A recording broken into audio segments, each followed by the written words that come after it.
মেয়ের উচ্চশিক্ষায় বাধা হয়ে দাঁড়ালেন বাবা মা। পড়া আটকাতে ঘরে শিকল দিয়ে মেয়েকে চেন তালা বেঁধে শাস্তি দেওয়ার অভিযোগ উঠেছে এই ঘটনায়। হতবাক পড়শিরা খবর দিলেন থানায়।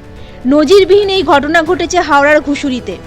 জানা গেছে স্থানীয় দয়ারাম নস্কর লেনের বাসিন্দা 3rd সেমিস্টারের ওই ছাত্রীর পড়াশোনা ও নিজের পায়ে দাঁড়াতে এক্ষেত্রে বাধা হয়ে দাঁড়িয়েছেন নিজেরই বাবা মা। জানি না, আজকে সকালবেলা আমার কাছে ফোন গেল যে এরকম একটা, ওর বাবাকে আমরা অনেক দিন ধরেই চিনি, যে গোরেলালদার মেয়েকে এরকম চেন দিয়ে বাঁধা হয়েছে, ওটা পারিবারিক ব্যাপার। তো আমাকে কালুয়াদা ফোন করলো যে বৌদি এক্ষুনি আসো, এটা ব্যাপার। এসে দেখলাম যে ও চেয়ারে এরকম বসে আছে, চেন দিয়ে বাঁধা।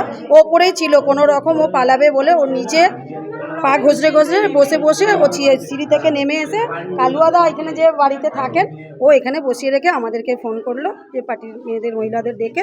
এসে দেখলাম যে এরকম চেন দিয়ে বাঁধা, তার জন্য আমাদের আশা ও যেরকম বলেছে, ও আমাদের কাছেও বলেছে যে আমি পড়াশোনা করতে চাই আর আমি নিজের পায়ে দাঁড়াতে চাই আর চাকরি করতে। অভিযোগ, নিজের মেয়েকে গত প্রায় 7 দিনের বেশি সময় ধরে ঘরের মধ্যে পায়ে শেকল বেঁধে তালা লাগিয়ে বন্ধ করে রাখেন তার বাবা ও মা। প্রতিবেশীদের থেকে খবর পেয়ে ঘটনাস্থলে চলে আসে মালিপাজঘরা থানার পুলিশ। পুলিশ তদন্তে নেমে বাবা মা ও মেয়েকে উদ্ধার করে থানায় জিজ্ঞাসাবাদের জন্য নিয়ে যায়। ঘটনার কারণ খতিয়ে দেখছে পুলিশ। নিজের মেয়েকে কিভাবে তার বাবা মা শেকল বেঁধে ঘরের মধ্যে আটকে রেখেছেন, এই প্রশ্নটাই এখন ঘুরপাক খাচ্ছে সকলের মনে। হাওড়া থেকে সুমনের রিপোর্ট, পূবের কলম।